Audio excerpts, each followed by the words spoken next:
ओम नमः चंडिकाय। दुर्गा कवच प्रारंभ।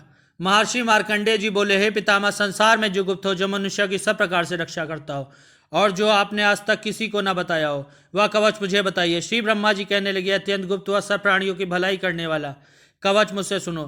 प्रथम शैलपुत्री, दूसरी ब्रह्मचारिणी, तीसरी चंद्रघंटा, चौथी कुष्मांडा, पांचवी स्कंदमाता, छठी कात्यायनी, सातवीं कालरात्रि, आठवीं महागौरी तथा नवी सिद्धिदात्री। यह देवी की 9 मूर्तियां हैं। यह 9 दुर्गा कहलाती हैं। आग में जलता हुआ, रण में शत्रु से घिरा हुआ, विषम संकट में फंसा हुआ मनुष्य यह दुर्गा के नाम का स्मरण करे तो उसको कभी भी हानि नहीं होती। रण में उसके लिए कुछ भी आपत्ति नहीं होती, ना उसे किसी प्रकार का दुख या डर ही होता है। हे देवी, जिसने श्रद्धा पूर्वक तुम्हारा स्मरण किया उसकी वृद्धि होती है, और जो तुम्हारा चिंतन करते हैं उसकी तुम निसंदेह रक्षा करने वाली हो। चामुंडा प्रेत पर, वाराही भैंसे पर, रौद्री हाथी पर, वैष्णवी गरुड़ पर अपना आसन जमाती हैं। महेश्वरी बैल पर, कौमारी मोर पर और हाथ में कमल लिए हुए विष्णु प्रिया लक्ष्मी जी कमल के आसन पर विराजती हैं। बैल पर बैठी ईश्वरी देवी ने श्वेत रूप धारण कर रखा है और सब प्रकार के आभूषणों से विभूषित ब्राह्मी देवी हंस पर बैठती है। और इस प्रकार यह सब देवियां सब प्रकार के योगों से युक्त और अनेक प्रकार के रत्न धारण किए हुए हैं। भक्तों की रक्षा के लिए संपूर्ण देवियां रथ में बैठी हुई तथा क्रोध में भरी हुई दिखाई देती हैं तथा चक्र, गदा, शक्ति, हल, मूसल, खेटक, तोमर, परस तथा पास, भाला एवं त्रिशूल एवं उत्तम सारंग आज शस्त्रों को दैत्यों के नाश के लिए, भक्तों की रक्षा करने के लिए और देवताओं के कल्याण के लिए धारण किए हैं। हे महारौद्रे, अत्यंत घोर पराक्रम, महान बल और महान उत्साह वाली देवी, तुमको मैं नमस्कार करता हूँ। हे देवी, तुम्हारा दर्शन दुर्लभ है तथा आप शत्रुओं के भय को बढ़ाने वाली हैं। हे जगदम्बिके, मेरी रक्षा करो। पूर्व दिशा में ऐन्द्री मेरी रक्षा करें। अग्निकोण में अग्निशक्ति, दक्षिण में वराही देवी, नैऋत्य में खड्ग धारणी देवी मेरी रक्षा करें। वारुणी, पश्चिम दिशा में वायुकोण में मृगवाहिनी, उत्तर में कौमारी, ईशान कोण में शूल धारणी देवी मेरी रक्षा करें। ब्राह्मणी ऊपर की ओर से मेरी रक्षा करें और वैष्णवी देवी नीचे की ओर से मेरी रक्षा करें। इसी प्रकार शव पर बैठी हुई चामुंडा देवी दसों दिशाओं में मेरी रक्षा करें। जया देवी आगे, विजया पीछे की, अस्ता बाई और अपरास्ता दाहिनी और मेरी रक्षा करें। उद्योतनी देवी शिखा की रक्षा करें। उमा मेरे मस्तक पर स्थित होकर रक्षा करें।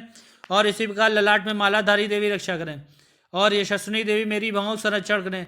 भोग मध्य भाग में त्रिनेत्रा नजरों की हम घंटा देवी रक्षा करें। नेत्रों के मध्य में शंखनी देवी और द्वारवासिनी देवी कानों की रक्षा करें। कपोलोक कालका देवी कानों के मूल भाग की भगवती शाकरी रक्षा करें। सुगंधा नासिका में और चर्चिका ऊपर के होठ में। अमृत कला नीचे के होठ की सरस्वती देवी जीव की रक्षा करें। कौमारी देवी दांतों की चंडिका, कंठ प्रदेश की चित्रघंटा, गले घाटिक महामाया तालु की रक्षा करें। कामाक्षी ढोड़ी की, सर्वमंगलावाड़ी की रक्षा करें। भद्रकाली गर्दन की, धनुर्धरी पीठ के मेरुदंड की रक्षा करें। कंठ के बाहरी भाग की नीलग्रीवा और कंठ की नली की नलकुबरी रक्षा करें। दोनों कंधों की खंगनी और वज्रधारणी मेरी दोनों बाहों की रक्षा करें। दंडनी दोनों हाथों की और अंबिका देवी समस्त उंगलियों की रक्षा करें। शूलेश्वरी देवी संपूर्ण नखों की, कुलेश्वरी देवी मेरी कुछ की रक्षा करें। महादेवी दोनों स्तनों की, शोक विनाशिनी मन की रक्षा करें। ललिता देवी हृदय की, शूलधारणी उदर की रक्षा करें। कामनी देवी नाभ की, गोयश्री गोयस्थान की, पूतना और कामिका लिंग की, महेश्वानी गुदा की रक्षा करें। संपूर्ण इच्छाओं को पूर्ण करने वाली महाबला देवी दोनों जंघाओं की रक्षा करें। विंध्यवासिनी दोनों घुटने की और तैसी दोनों पाँव के पृष्ठ भाग की। श्रीधरी पाँव की, उंगलियों की, तलवासिनी तलवों की, दृष्टा कराली देवी नखों की। ऊर्ध केशनी केशों की, बागेश्वरी वाणी की रक्षा करें। रोमालियों छिद्रों कौबेरी और त्वचा की बागेश्वरी देवी रक्षा करें। पार्वती देवी रक्तमज्जा वसा मांस हड्डी की रक्षा करें। कालरात्रि हाथों की रक्षा करें। मुक्तेश्वरी देवी पित्त की, पद्मावती कमल कोश की, चूड़ामणि कफ की रक्षा करें। ज्वालामुखी नसों के जल की रक्षा करें। अभेदा देवी शरीर के सब जोड़ों की रक्षा करें। ब्राह्मणी मेरी वीर की, छत्रेश्वरी की छाया की, धन धारणी मेरे अहंकार मन तथा बुद्धि की रक्षा करें। प्राण अपान समान उदान व्यान की, वज्रस्ता देवी रक्षा करें। कल्याण सोमना मेरे प्राण की रक्षा करें। रस रूप गंध शब्द और स्पर्श इन विषयों का अनुभव करते समय योगिनी देवी मेरी रक्षा करें तथा मेरे सत्वगुण, रजोगुण, तमोगुण की रक्षा नारायणी देवी करे। आयु की रक्षा वाराही देवी करे। वैष्णवी धर्म की तथा चक्रणी देवी मेरी यश, कीर्ति, लक्ष्मी, धन, विद्या की रक्षा करें। इंद्राणी मेरे शरीर की रक्षा करें। और हे चंडिके, आप मेरे पशुओं की रक्षा करिए। महालक्ष्मी मेरे पुत्रों की रक्षा करें। और भैरवी मेरी भार्या की रक्षा करें। मेरे पद की सुप्ता तथा मार्ग की क्षेमंकरी देवी रक्षा करें। राजक दरबार में महालक्ष्मी तथा सब और व्याप्त रहने वाली विजया देवी चारों ओर से मेरी रक्षा करें। जो स्थान रक्षा से रहित हो और जो कवच में रह गया उसकी पापों का नाश करने वाली जयंती देवी रक्षा करें। अपना शुभ चाहने वाले मनुष्य को बिना कवच के एक पग भी कहीं नहीं जाना चाहिए, क्योंकि कवच रखने वाला मनुष्य जहाँ जहाँ भी जाता है वहाँ वहाँ उसे अवश्य धन का लाभ होता है तथा विजय प्राप्त करता है।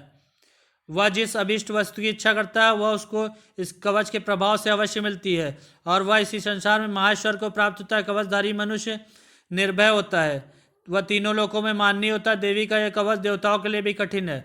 जो नित्य प्रत नियम पूर्वक तीनों संध्याओं को श्रद्धा के साथ इसका पठन पाठन करता है उसे देव शक्ति प्राप्त होती है। वह तीनों लोगों को जीत सकता है तथा अकाल मृत्यु से रहित होकर 100 वर्षों तक जीवित रहता है। उसकी लूता, चर्म रोग, विस्फोटक आदि समस्त व्याधियां समूल नष्ट हो जाती हैं, और स्थावर, जंगम तथा कृत्रिम भी दूर होकर उनका कोई असर नहीं होता है। तथा समस्त अभिचारक प्रयोग तथा और इस तरह के जितने यंत्र मंत्र तंत्र इत्यादि होते हैं इस कवच के हृदय में धारण कर लेने पर नष्ट हो जाते हैं।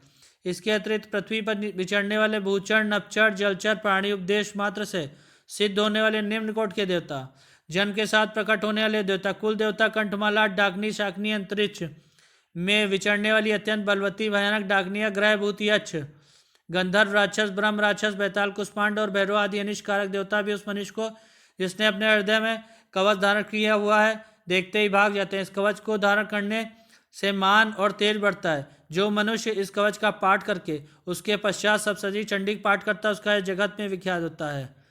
और जब तक वन, पर्वत और कानन आदि इस भूमंडल पर स्थित होते हैं तब तक यहाँ पुत्र पौत्र आदि संतान परंपरा बनी रहती। फिर देहांत होने पर ऐसा मनुष्य परम पद को प्राप्त होता है जो देवताओं के लिए भी कठिन है।